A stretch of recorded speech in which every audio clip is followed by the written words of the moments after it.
तो hello guys, कैसे हैं आप सभी। आई थिंक सो आप लोग सभी अच्छे होंगे। जैसे कि आप लोगों को पता चल चुका होगा, सीबीएसई ने सैम्पल पेपर जो है रिलीज़ कर दिया है 2021 के लिए, अपकमिंग बोर्ड एग्जाम के लिए।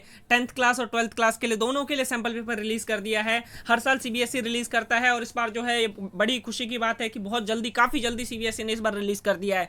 सीबीएसई का सैम्पल पेपर आप ऑफिशियल वेबसाइट से कैसे डाउनलोड करेंगे, मैं वो बातचीत करने वाला हूँ, क्योंकि बहुत सारे बच्चों को डिफिकल्टीज आ रही थी, तो मुझे बताया कि हाँ कहाँ से मिलेगा सैम्पल पेपर। कईयों को तो मैंने सेंड भी कर दिया है डायरेक्टली। आपको मैं जो है इसमें रिप्रेजेंट करके बता रहा हूँ कहाँ पे, किस वेबसाइट से, किस तरीके से डाउनलोड करना है। और इसके अलावा जो है लिंक भी प्रोवाइड कर दूंगा कि डायरेक्टली ड्राइव से कैसे लेंगे, और इसके अलावा जो है ऑफिशियल लिंक से कैसे डाउनलोड करेंगे। देखिए आपको क्या करना है, basically you have to search the CBSE academic.nic.in on Google पे आपको CBSE academic.nic.in ऑफिशियल वेबसाइट है सीबीएसई के लिए। सारा कंटेंट अब सीबीएसई जो है इसी के ऊपर डालती है। देख रहे हैं स्क्रीन पे दिख रहा होगा CBSE academic.nic.in पे क्लिक करूंगा। क्लिक करने के बाद मैं इनके ऑफिशियल वेबसाइट पे आ गया। ऑफिशियल वेबसाइट पे आने के बाद नीचे आऊँगा तो अकेडमिक में देख रहे हैं यहाँ पे sample question paper class 10th and class 12th 2021 के लिए। इस पे आपको क्लिक करना है। क्लिक करने के बाद जो है आपको एक पीडीएफ मिलेगी, इस पीडीएफ को डाउनलोड करना है। पीडीएफ को डाउनलोड करने के बाद ये देख रहे हैं ऑफिशियल है, ऑफिशियल पीडीएफ है जो सीबीएसई ने अपनी तरफ से रिलीज़ किया हर एक स्कूल के प्रिंसिपल्स के लिए। इसमें आपको दो लिंक दिख रहा है, एक क्लास 10th और एक क्लास 12th के लिए। अगर 10th पे क्लिक अगर आप 10th क्लास के स्टूडेंट हैं तो 10th पे क्लिक करना है, अगर 12th क्लास के स्टूडेंट हैं तो 12th पे क्लिक करना है। 10th पे जैसे ही क्लिक करेंगे, 10th पे क्लिक करने के बाद देखिए फिर से ऑप्शन पूछ रहा है कि आप जो है कौन सा ब्राउजर चूज़ करेंगे। मैंने ये इसमें बाय डिफ़ॉल्ट नहीं दे रखा है, मैं क्रोम यूज़ करता हूँ तो क्रोम पे क्लिक करूँगा। इस तरीके से मैंने क्लिक किया तो देखिए मैं आ गया हूँ इनके पूरे के पूरे ऑफिशियल वेबसाइट पे, जहाँ से मुझे सैम्पल पेपर डायरेक्टली मिलने वाला है। मैं क्या करूँगा, मुझे जिस सब्जेक्ट का भी चाहिए सभी सब्जेक्ट्स का यहाँ पे आया हुआ है लगभग। कुछ सब्जेक्ट्स अभी पेंडिंग है जिसके लिए सीबीएसई ने नीचे लिख दिया है कि कुछ सब्जेक्ट जो बाकी हैं वो रिमेनिंग अभी कमिंग सून है, आने वाला है जल्दी ही। बट आपके जो मेन सब्जेक्ट्स हैं जो आपको बहुत ज़रूरी है वो दिया हुआ है, science, English, SST, Hindi, computer science, mathematics में बेसिक स्टैंडर्ड दोनों है। देख लें मैथ्स में दोनों है, बेसिक का अलग है, स्टैंडर्ड का अलग है। मैं आपको ये सारी चीज़ें दिखाने वाला हूँ। देखिए मैं एक पेपर सैम्पल पेपर खोल लेता हूँ, मैं साइंस पढ़ाता हूँ तो साइंस का खोलता हूँ, साइंस का सैम्पल पेपर। ये देख रहे हैं साइंस का पेपर मैंने ऑलरेडी डाउनलोड कर रखा है, मैं दोबारा डाउनलोड कर लेता हूँ, कोई बात नहीं। इसमें देखेंगे 2021 का पैटर्न जो है आपका साइंस का, जो आपका कोड है 086 है। 80 मार्क्स का क्वेश्चन है, तीन घंटे के लिए पेपर है आपका। 4 सेक्शन में पेपर डिवाइडेड है, ABCD, जिसमें 36 क्वेश्चन है, पिछली बार की तरह ये कोई चेंजेस नहीं लग रहा है मुझे इसमें। इसके अलावा A सेक्शन में आपका 20 क्वेश्चन है, 1 to 20, 1 मार्क्स के क्वेश्चन है MCQs। और सेक्शन बी में 21 से 26 तक है, जिसमें 2 मार्क्स के क्वेश्चन है, शॉर्ट आंसर देना है। इसमें आपको 30 से 50 वर्ड्स में देना है, याद रहे।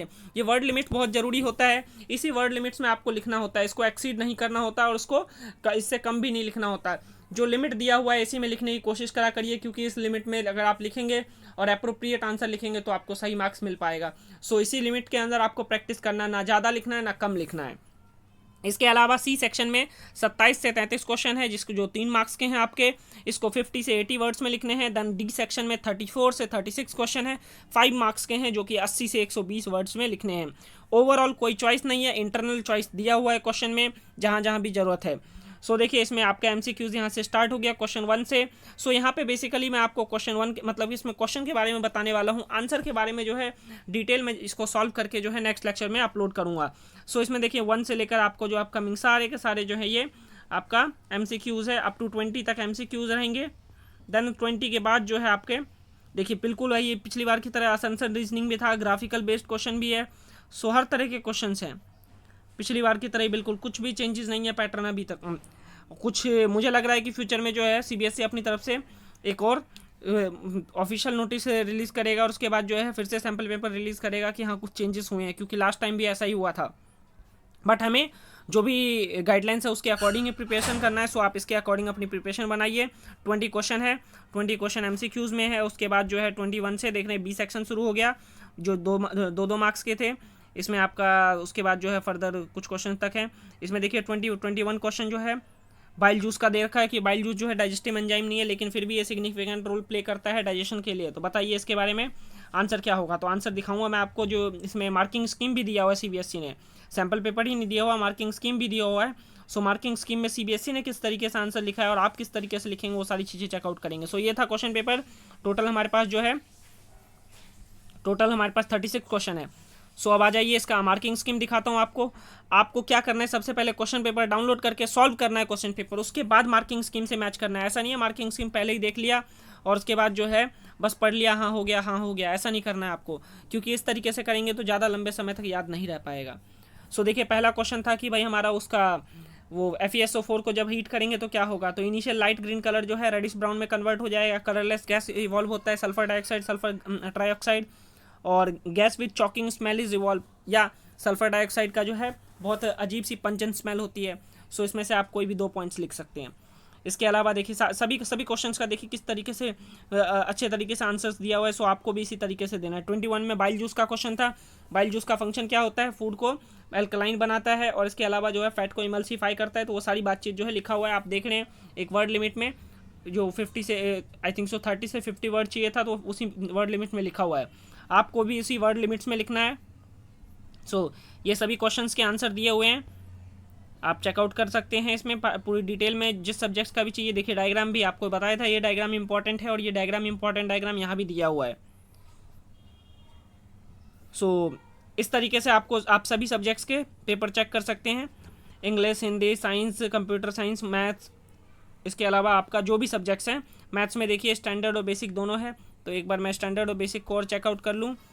ये मैंने बेसिक का पेपर खोला है। बेसिक में भी आपको वही सारी बातचीत बोला गया है कि इसके अंदर 2 पार्ट्स हैं। मैथ्स में 2 पार्ट है। पहले पार्ट में बोला गया है 2 सेक्शन है, फर्स्ट और सेकंड सेक्शन, जिसके अंदर जो है सेक्शन 1 में 16 क्वेश्चन है, इसमें इंटरनल चॉइस प्रोवाइड किया गया है। सेक्शन 2 में जो है 4 केस स्टडीज़ है, इसमें केस स्टडीज़ बेस्ड है। और बी पार्ट में बोला गया क्वेश्चन नंबर 21, मतलब कि ए पार्ट में 20 क्वेश्चन है और बी पार्ट में 21 से 26 तक जो है वेरी शॉर्ट आंसर है, 2 मार्क्स वाले, फिर उसके बाद 3 मार्क्स वाले, फिर उसके बाद 5 मार्क्स वाले। सारी चीज़ें सेम ही है, कुछ भी अलग नहीं है, साइंस की तरह ही है। सो इसमें देख रहे हैं यहाँ पे express the 156 as the product of prime. So ये तो बच्चा भी कर देगा, आप लोग भी कर देंगे।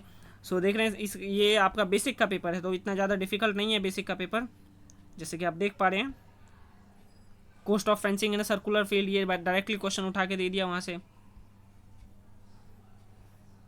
सो सिलेबस आपका सारा ये केस स्टडीज़ बेस्ड क्वेश्चन है, जो भी केस स्टडीज़ है उसके ऊपर क्वेश्चन है। ये कोई भी एक कॉन्सेप्ट दे दिया, ये आपका NCERT का क्वेश्चन है ये।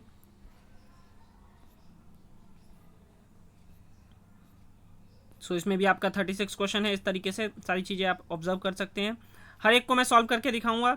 ये भी आपका NCERT का क्वेश्चन है।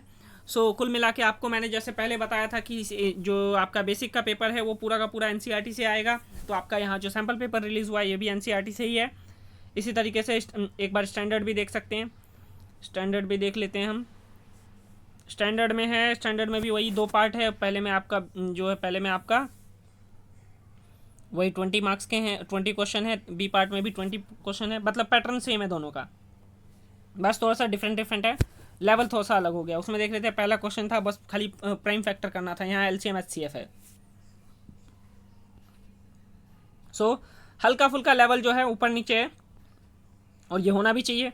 2 अलग अलग पैटर्न अलग अलग स्कीम है, तो अलग अलग चीज़ें होनी चाहिए। कुछ ऐसी चीज़ें भी, यहाँ देखो केस स्टडी वहाँ पे लाल किला के ऊपर था, यहाँ पता नहीं क्या चीज़ है, इसको जब पढ़ेंगे तब डिटेल में समझ में आएगा। अभी मैं पढ़ नहीं रहा हूँ, बस खाली दिखा रहा हूँ आपको। यहाँ देखिए स्टीमर है, काफ़ी अच्छा लग रहा है बोर्ड। सो कुल मिला के इसमें NCERT से मुझे क्वेश्चन देखने को बहुत कम मिल रहे हैं। ये NCERT का है, इट्स ऑफ NCERT। काफ़ी क्वेश्चन NCERT के भी देखने को मिल रहे हैं।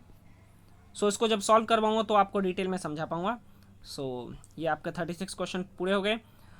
सो गाइस आज के लिए इतना ही रखते हैं, इसमें मैंने आपको बताने की कोशिश किया। सो आप जिस सब्जेक्ट के भी क्वेश्चन पेपर सर्च कर रहे हैं आप यहाँ से डाउनलोड करिए, याद रखिएगा यही ऑफिशियल वेबसाइट है। मैं लिंक जो है ये आपको लिंक डिस्क्रिप्शन में भी दे दूँगा, सो वहाँ से भी डाउनलोड कर सकते हैं। ड्राइव पे अपलोड करके आपको मैं लिंक भी शेयर कर दूँगा। सो आज के लिए इतना ही, मिलते हैं फिर अगली क्लास में सॉल्यूशन के साथ। गुड बाय, टेक केयर, ध्यान रखिएगा।